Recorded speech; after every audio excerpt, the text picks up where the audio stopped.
এই পৃথিবীতে সবথেকে বেশি আয় করা সিনেমা হলো James Cameron directed Avatar movie. এই সিনেমাটি 2009 সালেই রিলিজ হয়েছিল। বলা হয় যে এই সিনেমাটি 2.9 বিলিয়ন US ডলার মানে 24,994 কোটি টাকার ব্যবসা করে। এইটা একটা প্রেটি কুল অ্যামাউন্ট, তাই না? কিন্তু তোমরা কি জানো এই পৃথিবীতে এমন কিছু ভিডিও গেম রয়েছে যেগুলো কামাইয়ের ক্ষেত্রে পৃথিবীর সব থেকে আয় করা সিনেমাকেও পেছনে ফেলে দিছে। 1 নাম্বার মাইনক্রাফট। মাইনক্রাফট নামের এই গেমটি 2009 সালে মোজাং স্টুডিওস নামের একটা গেম কোম্পানি রিলিজ করে। রিলিজ হওয়ার পরে এই গেমটি ব্যাপকভাবে গেমার্সদের মাঝে জনপ্রিয় হয়।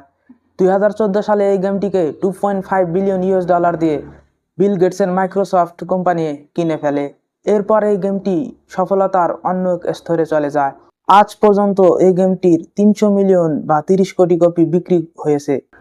গেমটির লাইফ টাইম কালেকশন হলো 4.2 বিলিয়ন US ডলার বা 35,000 কোটি টাকা, যেটা অ্যাভাটারের রেভিনিউর থেকে অনেক অনেক বেশি।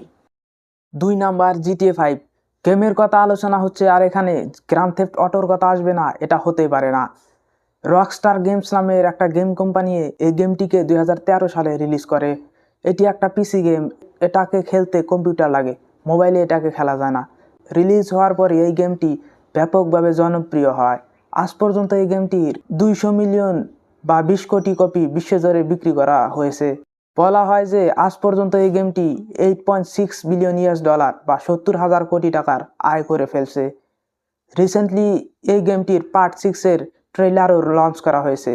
বলা হচ্ছে যে এই গেমটির পার্ট 6 অর্থাৎ GTA 6 2026-এ রিলিজ করা হবে।